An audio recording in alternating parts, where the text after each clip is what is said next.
Welcome to the Cool Tools Show. I'm Mark Frauenfelder, Editor-in-Chief of Cool Tools, a website of tool recommendations written by our readers.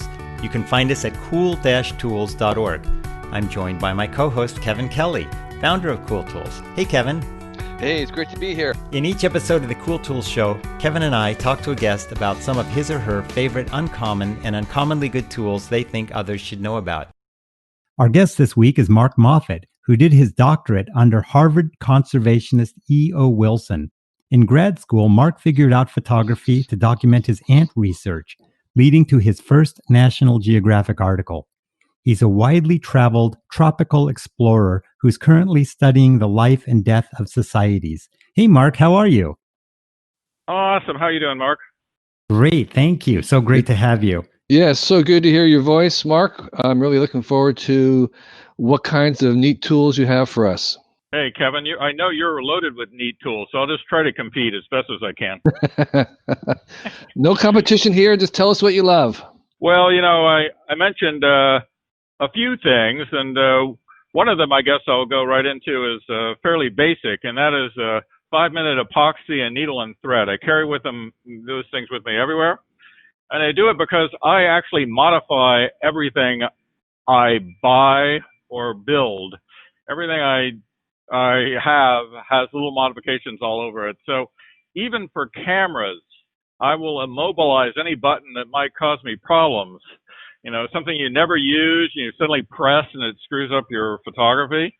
I'll just use a very tiny amount of epoxy. You better test it first. I'm not saying you should just go out and do this right away, but any button I don't want to move, I make sure it doesn't move.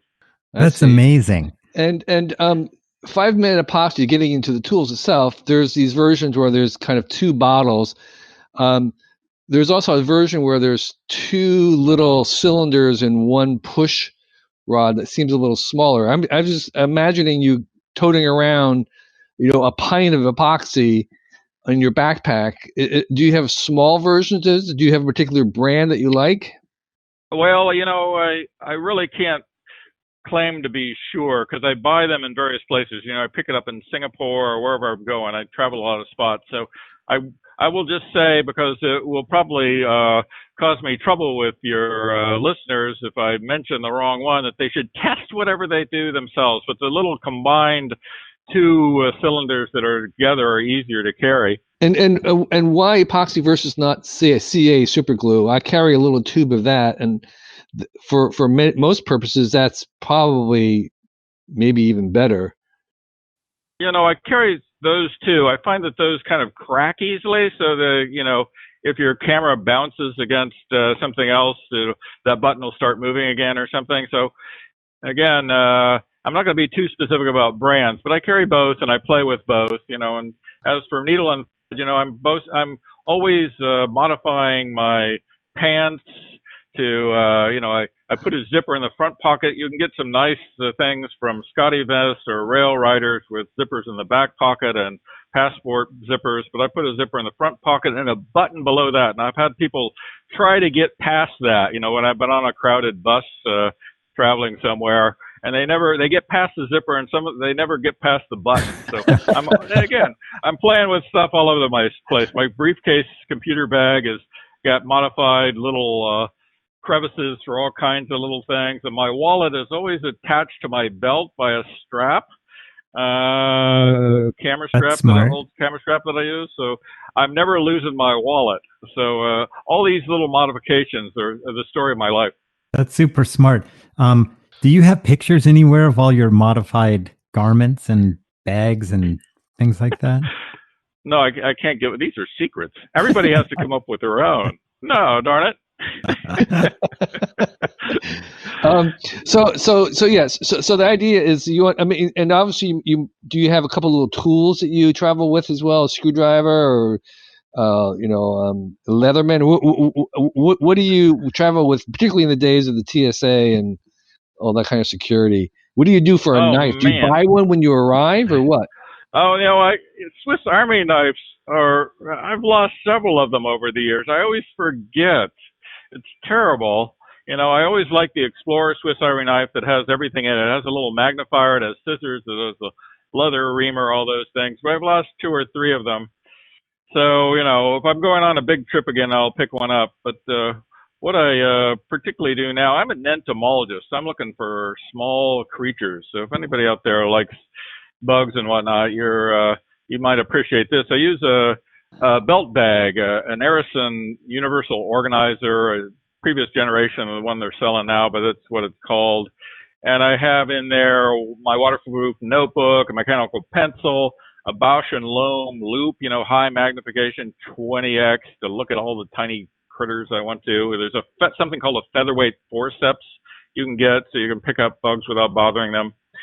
A little tape measure, and even a mask. Here's something, I was ahead of my time.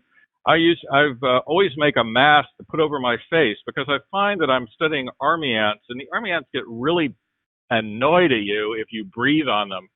So I've been doing this mask thing for years. It's all part of my, how I'm seen when I'm traveling is with this mask on, looking at bugs, which is great because everyone leaves me alone. You look a little bit insane, and you get a lot of elbow room to work without anyone bothering you.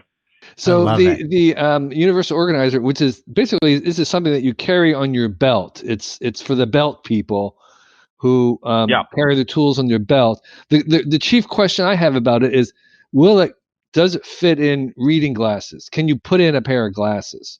Because that seems to be the thing. Yeah, well, I like the smallest possible one, but even so, the ones nowadays, hold a cell phone and therefore a pair of glasses. With all the little bits I put in there for bugs, I don't know if you have room for the glasses or not, but I like most of these belt bags are too big. I want something that's never in my way, that can have there constantly, because when I'm walking along in the tropics and there's a bug flying to a light at night outside my restaurant, I want to be able to reach in and grab my little Featherweight Forceps or an aspirator, which you use for breathing. You can suck in insects without touching them. I want to be able to grab that, have them handy without having a belt bag that's in my way when I'm sitting down and so forth. So they're as small as possible, but still big enough for, I think, your reading glasses. And the phone and your little tools. And so what else do you carry when you're out sort of looking?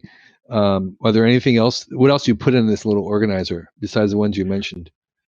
Oh, yeah. Well, I think I mentioned a little tape measure, just a meter or two. I carry, this is me. I study army ants and other ants. So this is not something the average person may want, but I have little vials of sugar or oil. Some ants are sweet tooths, and some ants are just, they want cooking oil, high energy cooking oil. So I put a little dab of that on the ground. I'm the one guy who wants more ants to come, not less. And flagging is really fun. You travel a lot there, Kevin, and you see something in the middle of the jungle and you want to get back to it. A little strip of pink flagging, so you can just tie something on to a tree, run back, get your camera, and find out where you were. That's really useful. That's a great idea. Great idea. So this bag is also, it's cheap. It's only like $12, which is pretty amazing. Yeah, and it's as simple and easy as possible, mostly just waterproof and nothing too noteworthy. I don't want to be.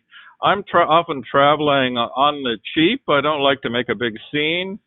I've done stories for National Geographic, and I was once in Borneo, sitting at a little restaurant dive somewhere, and another National Geographic photographer was going by, and I didn't even get up. I probably should have introduced myself, but he had like 12 people packing his camera gear, and I'm going like, I could never take pictures that way because things would get away. You have to be able to grab your camera and take your picture when the action happens.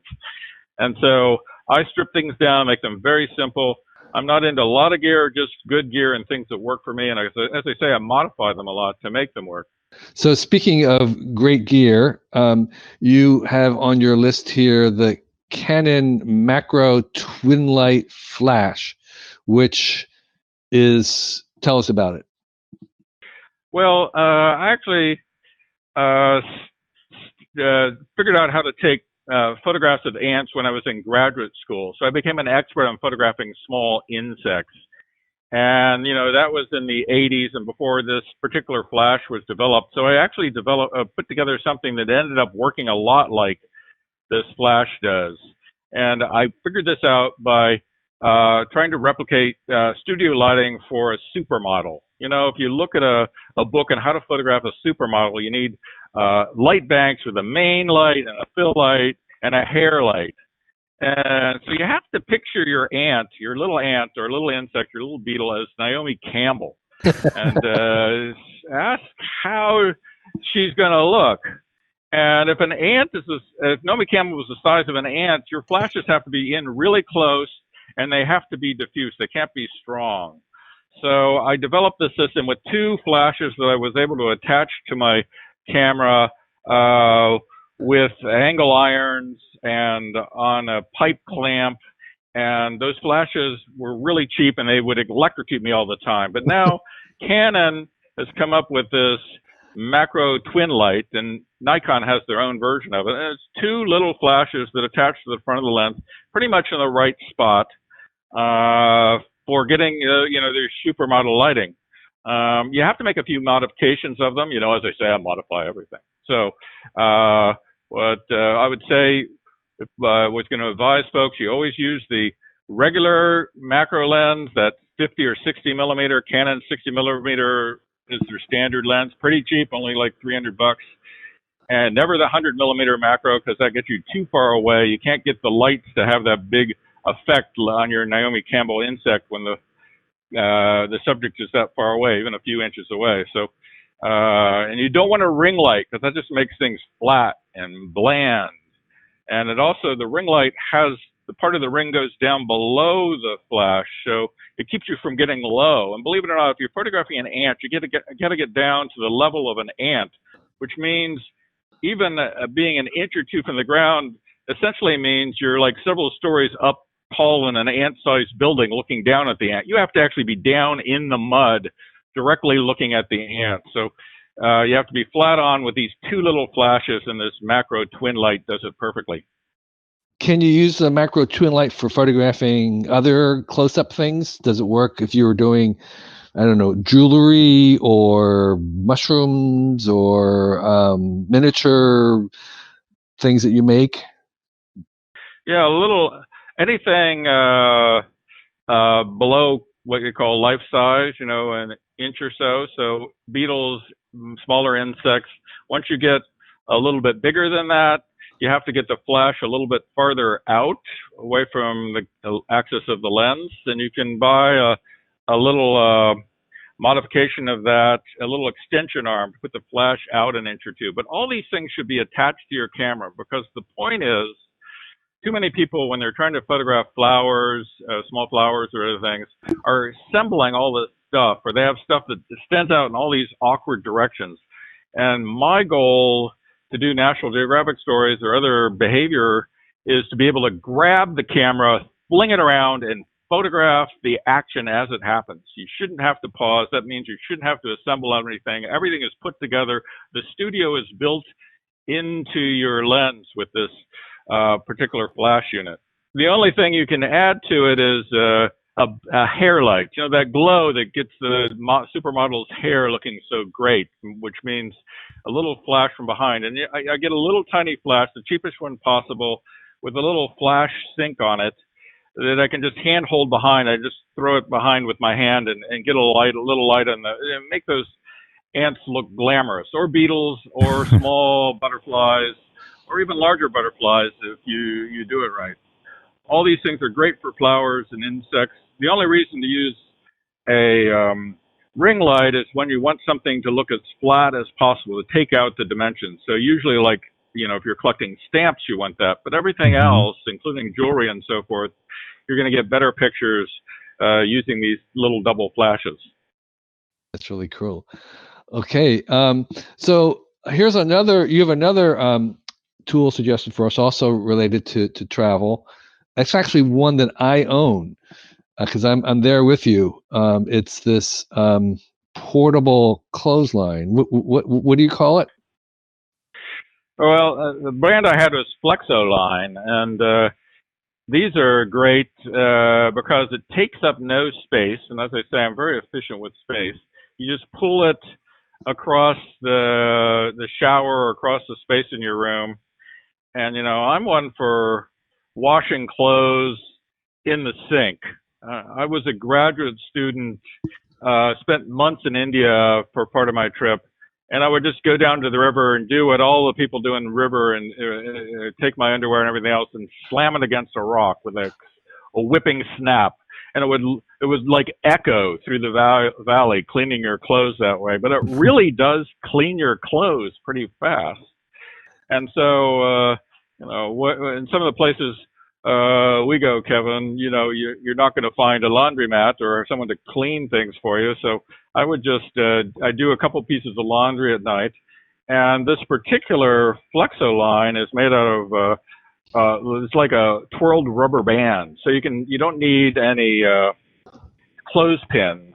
You can just stick your clothes into these little twirls in the rubber, and they stay there until they dry. And so I find that very effective. Right, right. It's sort of a stretchy rubber. It's a three braided rubber strands or two that you elastate between two hooks, and often in some parts of the world there may even be hooks in the bathroom for such things, and or if not, you can usually find somewhere. And then that stretched rubber thing is braided, and in between each little braid, if you open it up, it forms a natural clamp on the clothes that you're trying to hang, socks or underwear, whatever, which is the usual thing you may be doing the laundry every night of. And then it's drying, and then you take it down, and it's weighs ounces and packs anywhere, and you have a portable clothesline. Yeah, exactly. And you actually mentioned one other thing I always bring with me. I'm used to staying. I've stayed at some of the best hotels in the world on the right trips, but other trips, you're kind of struggling to find a place where they even know how to clean your sheets, and it's something else. And so I actually bring my own hooks, and I will, with those little peel-off backs where you can put them on the wall so you can hang up some of your clothes, because some of them don't have any hangers in or anything. So I bring some of those. Yeah, I bring a. Yeah. And the brand I recommend are the 3M, I think they're called Compact, I don't remember. And the advantage of those is that you can actually, there's a way of unsticking them at the end when you're done. So actually I take them down just as a courtesy, but I use these hooks because I always travel with mosquito netting, which I set up, and there is often four corners that I need. And I can find a couple corners, but there are often corners that I need to add. And I'll put these hooks up temporarily, and they're very, very strong, and they won't mar the finish. So I can actually remove them without marring the wall at all. And they're made that way. And so I could use, they'll take a weight. You could hang laundry on them if you wanted to. But those are really, really great for traveling. Oh yeah, well, obviously we're two kindred spirits on our traveling techniques. I will add that when I'm going to a real rough little hotel somewhere, I do a couple other things.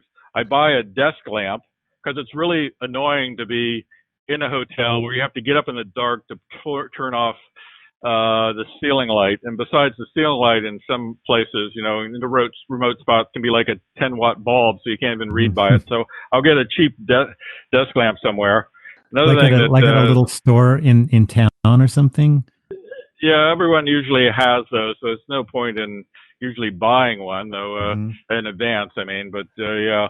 Another thing cheap hotels lack is a trash can the size larger than half of an apple. So sometimes I'll bring something to put trash in. We Americans generate, or at least photographer Americans generate, more trash than the average person, I guess. And another thing is the doorstop wedge, because no one's trying to do harm, but in remote places, the people's sense of privacy sometimes isn't as the same as ours. So I like to have my door firmly closed, and I'll just put a little wedge there. There even now, I forget the brand, but there's even now little cheap hotel alternative keys you can buy that fixes the lock a little more thoroughly. Yeah, I haven't. But the door wedge is interesting because it would not take up much weight or space. These are great travel hacks. You had one bonus for us. And what is that? Oh, I mean, I had a couple of potential bonuses there, but my favorite is one I learned from a guy named Ted Poppenfuss. And Ted is at the University of California, Berkeley, and he's a herpetologist, looks for snakes and whatnot traveling around. And, I've been with him in Iran, and we were nearly kidnapped once. The only reason our group wasn't kidnapped is that we were running late, and a group of Italians that passed where we were supposed to be got kidnapped instead. Oh my God. And I wrote about this as a Smithsonian article once, and we were all like dismayed that we weren't kidnapped because the kidnappers apparently took people up into the mountains where they could collect fabulous lizards and ants and everything else, and fed people really well. So we would have been doing much better than we did. And in fact, that Iran trip was quite something because there were 5 biologists from Berkeley and about 15 Iranians that came with us, and we didn't know who the Iranians were or what they did. They all seemed to be some kind of secret government people. And every time we had to stop and, take a pee, all of them had to get out and get on their cell phones. So anytime we had to stop, there was an hour's delay. So we were greatly pained trying to hold ourselves for the duration of these trips. And I will just say my friend Jim Patton, who studies rats, he's the world rat expert, once got so annoyed at this that during one of these stops, he walked out into the desert in Iran, and he got smaller and smaller, like that scene in Dr. Zhivago. And then in the distance, I could hear him scream, "F the Ayatollah, F the Ayatollah." And then he slowly walked back like the other scene in Lawrence of Arabia and got on the bus and was very quiet. But, Mr. Skippy was Ted Poppenfuss's favorite gizmo, and it's basically Skippy peanut butter. And he'd get that and bring along a large jar of it just to break down social barriers with folks. And how do is he giving the bottle, or is he opening up and sticking his finger in and saying, "Here, lick this," or how does it work? Well, with the way he did it, and I followed suit in a couple of my own trips, is take a large bottle and get a spoon and let people try it out, because it's just this fun way of introducing folks to something a little foreign and American, because you're showing up at a place looking like a Martian. And Ted particularly works in places with troubled government, so he's actually trained the Taliban in Afghanistan how to catch lizards. You're dealing with people who are finding you very bizarre and, a little suspect, and you're breaking down the barrier. Nothing like peanut butter for doing that. It's cheap, it travels well, and, if all else fails, you can eat it yourself. And do most people not have any idea what it is, or they've heard of it, or I've never really thought about peanut butter as a social lubricant. What are most people's preconceptions of it? In places we're talking about, I've been to places, and perhaps you have too, where people look at your skin and they're trying to pull on the hairs on your arm because it couldn't possibly be that they're that weird shape and color. So people are so flabbergasted with you that it just provides a way of communicating with someone without really, they would have no idea, I think, what it is in most cases. There's usually not a conversation about it because usually we're dealing with folks who don't speak English. Mm-hmm. So it just becomes a way of having fun. And then Ted would convince them to go out and get toads for like a tenth of a penny a piece, and then the next day people would come up with several hundred toads, which is far more than were actually necessary. So you have to be careful about your exchange rates. That's all I'm saying about that. Yeah. Okay. Oh, wow. So, so Mark, um, we like to hear about current project you're working on, a recent book, where people can go to find out more about you. What are you excited by these days? Well, my main reason to be excited was that I was supposed to get out in the field this year. I was supposed to be on the Ivory Coast looking for chimpanzees right now. So it's kind of an anti-excited moment for me, darn it.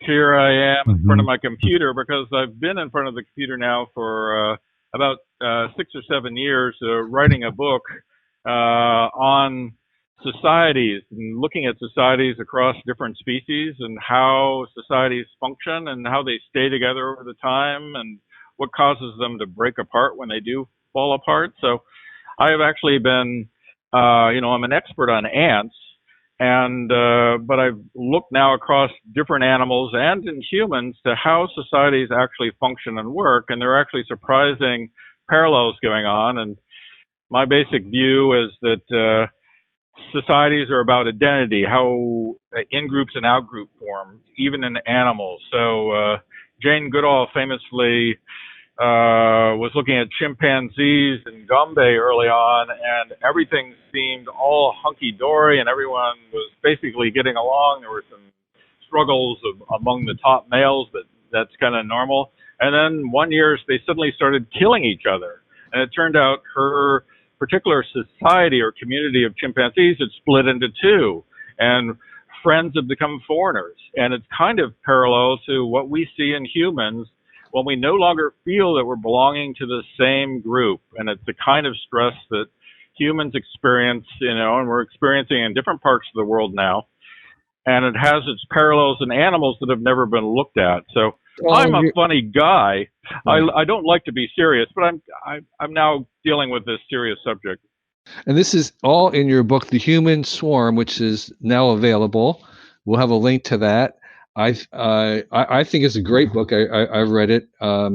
It's you might not think ants and insects and weird little critters have much to teach us, but they actually do have a lot to say to us, how we organize. And I think that's the kind of stuff that you deal with in this book, which I highly recommend, The Human Swarm. Yeah, I just ordered it myself. Yeah. And it's obviously you're a great storyteller, Mark. You have some great stories in this one, and a lot of very factual, detailed knowledge about how insect societies work and what we might learn from them. So I recommend people get to it, and we'll have links to your website, drbugs.com. Thanks so much, Kevin. Yeah. And I know you gave me a strong endorsement for the book, and I've appreciated that. And we'll get down in the dirt ourselves sometime. Because we will. One of those. I'll lay in the ground with you while you show me how to photograph little tiny insects. So, Mark, thanks again for joining us, sharing your tools and your stories. It was really fantastic. Thank you. Thanks, Kevin. Hey, Mark. Thanks. Hey, everybody. It's your host, Mark, and I wanted to thank you for listening to the Cool Tools Show. And I also wanted to let you know that we've got a lot more going on at Cool Tools than just this podcast. We also have the Cool Tools website, which has a new tool review every day, and you can get there by going to cool-tools.org. We also have 4 different newsletters that you can subscribe to, and you can subscribe to those from the Cool Tools page. We have this podcast that you're listening to right now. We also have a YouTube channel where we review tools. Check that YouTube channel out by going to youtube.com/cooltools. And one of the things I'd like to ask you is, if you're really enjoying everything that we are producing, go to our Patreon page and support us there. You can sign up and give us as little as $1 a month, and that would mean a lot to us. The money that we get from Patreon goes towards a lot of things. We transcribe our podcast interviews so that you can read them online. We pay for editing of our podcasts and for our videos. We pay our contributors. We have video production costs. We have equipment costs. We have hosting costs. And the money you give us through Patreon also goes to support Cool Tools Lab. Anything you give is a huge help. And one of the things that we do is, if you are a contributor to Patreon, we'll give you a shout out on air.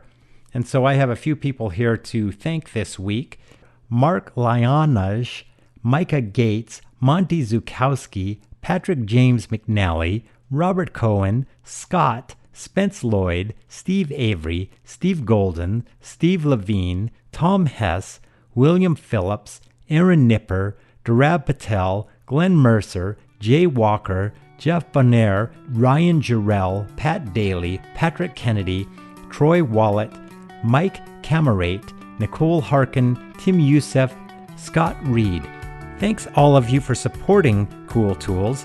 And if you would like to have a shout out, go over to the Patreon page and sign up. And thanks for listening to the Cool Tools podcast. We'll see you next week.